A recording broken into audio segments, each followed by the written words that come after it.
El mundo vegetal es increíblemente diverso, en tamaños, colores y formas. Durante siglos y con diversos propósitos, naturalistas, filósofos, químicos, botánicos y zoólogos, entre otros estudiosos de la naturaleza, intentaron ordenar de alguna manera los ejemplares de seres vivos que coleccionaban. Era fundamental para poder conocerlos y poder transmitir aquellos conocimientos que iban adquiriendo, principalmente en términos de su utilidad. Surgieron por ello diferentes sistemas de clasificación, pero ninguno conseguía recoger la precisión y la claridad de las descripciones, tampoco la identificación de cada una de las especies y variedades. La consecución de un criterio racional de clasificación de los vegetales ha sido una preocupación sobresaliente en la historia de la botánica, y sabemos que fue Linneo quien finalmente lo consiguió, pero hubo un largo proceso anterior que le ayudó a llegar a esa clasificación. En esos intentos, las primeras referencias que nos han llegado sobre la posibilidad de ordenar los distintos ejemplares animales y vegetales surgieron durante la Edad Antigua. Así, al norte de Mesopotamia, en China y en India, surgieron entre los siglos 8 a.C. y 4 a.C. distintos tratados y tablillas sobre botánica y plantas cultivadas para escuelas de medicina. Como la mayoría de las ciencias, los primeros planteamientos científicos sobre fitología, ciencia que estudia las plantas, se remontan a la Grecia clásica. Aristóteles y su discípulo Teofrasto desempeñaron un papel crucial al tratar de establecer criterios que permitieran clasificar animales y plantas en forma sistemática y jerárquica. Teofrasto clasificó ya los vegetales en árboles, arbustos, subarbustos y hierbas, llegando a describir la morfología de centenares de plantas. Legó además dos obras importantes que en la actualidad se suelen señalar como el origen de esta ciencia, De Historia Plantarum y De Causis Plantarum. Ya en el siglo I de nuestra era, el médico de las legiones romanas Dioscórides de Anazarba describía en su materia médica las propiedades terapéuticas de varios centenares de plantas.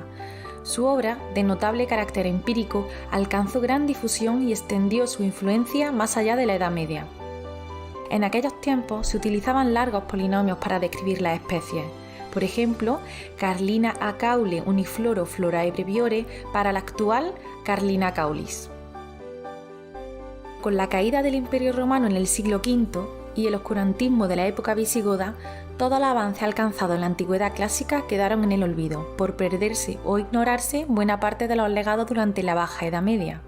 En realidad, este tema no volvió a despertar interés hasta mediados del siglo XII, cuando Alberto Magno publica De Vegetalis Plantis diferenciando entre monocotiledóneas y dicotiledóneas. Ya en los siglos XV y XVI, la botánica se desarrolló como una disciplina científica, separada de la herboristería y de la medicina, si bien continuó contribuyendo a ambas. Diversos factores permitieron el desarrollo y progreso de la botánica durante estos siglos: la invención de la imprenta, la aparición del papel para la elaboración de los herbarios y el desarrollo de los jardines botánicos. Todo ello unido al desarrollo del arte y la ciencia de la navegación que permitió la realización de expediciones botánicas. En el siglo XVI se esbozó el concepto de género e inició la simplificación de la nomenclatura botánica. También el inglés John Ray publica su Métodos Plantarum Nova, en el que se incluye la descripción de más de 15.000 especies y plantea la conveniencia de utilizar un nuevo concepto de especie. El siglo XVIII fue el de las luces y de la ilustración, pero también el siglo de oro de la botánica, disciplina que entonces alcanzó la fértil madurez que nos ha conducido hasta ahora. Una botánica que atraía en aquellos tiempos tanto por la continua incorporación de ejemplares a los ya existentes y los desafíos conceptuales asociados, como por los innumerables usos que se fueron conociendo de las plantas, conocimientos y usos que permitían abordar con solvencia y esperanza muchos de los retos a los que se enfrentaban las renovadas necesidades de la humanidad, alimentarias, medicinales, textiles, tintorias, constructivas. El siglo XVIII fue también el comienzo de las expediciones botánicas, con la entrada en Europa de miles de nuevas especies. Pero ha sido Carlos Linneo la figura más destacada dentro del campo de la botánica, siendo considerado como un eminente científico del siglo XVIII que dedicó la mayor parte de su vida a estudiar y clasificar plantas y animales. Hoy en día se le reconoce como el padre de la taxonomía. Él fue el inventor del sistema binomial de clasificación de especies que se utiliza en la actualidad. Sistema que reúne dos importantes requisitos: precisión y concisión, y triunfó. Ya no haría falta utilizar largos polinomios para describir las especies, sería suficiente el empleo de dos palabras. Además, en su obra Genera Plantarum, reunió a las plantas clasificadas en 24 grandes grupos o clases, según la semejanza o diferencia en el número y disposición de los órganos reproductores.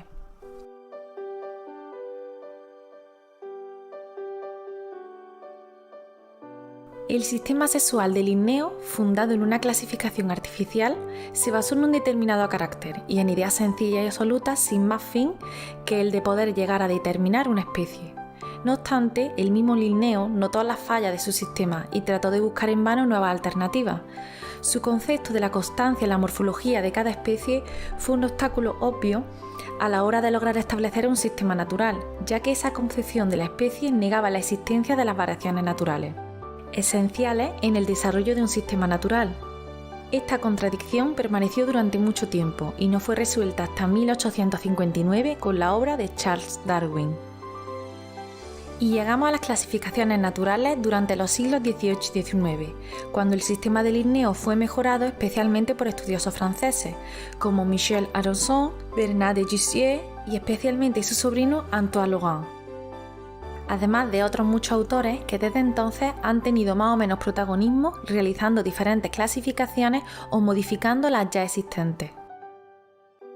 Gracias a la teoría de la evolución de Darwin se consolidan los sistemas de clasificación natural, basados en órganos homólogos frente a los análogos y tratando de agrupar los organismos acorde a su relación evolutiva, lo que supuso un punto de inflexión en los sistemas de clasificación. Las clasificaciones naturales fenéticas surgen en 1963 con la taxonomía numérica. Para ello, analizaron gran cantidad de caracteres morfológicos o fenotípicos y aplicaron modelos matemáticos para construir árboles genealógicos. Sin embargo, estos modelos carecen de fiabilidad evolutiva, algo por lo que se apostaba en esa época. Las clasificaciones naturales cladísticas consideran la evolución como una constante dicotomía. De esta forma, se pueden identificar los caracteres ancestrales y su evolución en los diferentes grupos, teniendo caracteres pleisomórficos o caracteres ancestrales y caracteres apomórficos o derivados. Con el uso de esta clasificación se han ido obteniendo las ramas de un árbol por derivación de caracteres apomórficos. Con el descubrimiento por parte de Watson y Crick de la cadena de doble hélice de ADN, se desarrollan las técnicas genéticas y moleculares, llegándose a descartar los caracteres fenotípicos. De esta forma surge un nuevo sistema molecular basado en ADN y proteínas para clasificar a los seres vivos. Las clasificaciones más cercanas a nosotros en el tiempo son las clasificaciones naturales sintéticas o neodarwinismo, basadas en el darwinismo pero aplicando los conocimientos actuales de genética, lo que permite explicar la variabilidad de individuos de una especie y cómo se heredan esos caracteres desde sus progenitores. Esta clasificación se basa en estos principios. Los caracteres adquiridos no se heredan. Las variaciones genéticas entre individuos se deben a las mutaciones y a la combinación aleatoria de genes y la reproducción sexual. La selección natural actúa sobre los individuos de una población adaptándose a las condiciones ambientales. Y la evolución de una población es un proceso gradual en el que se van acumulando pequeñas variaciones que se producen en el ADN. Sin embargo, las herramientas moleculares tienen también sus limitaciones, como la ausencia de fósiles para explicar las nuevas especies surgidas, las diferentes tasas de mutación, no llegando a explicar la especiación reticulada como resultado de la selección divergente con base ecológica, diferencias ambientales, interacciones y selección natural. En definitiva, ningún método de clasificación tuvo el éxito incomparable del sistema sexual de Linneo, gracias sobre todo a su estructura binaria, a la precisión y claridad de las descripciones y de la distinción de especies y variedades, y a la reunión de todas las conocidas en su género.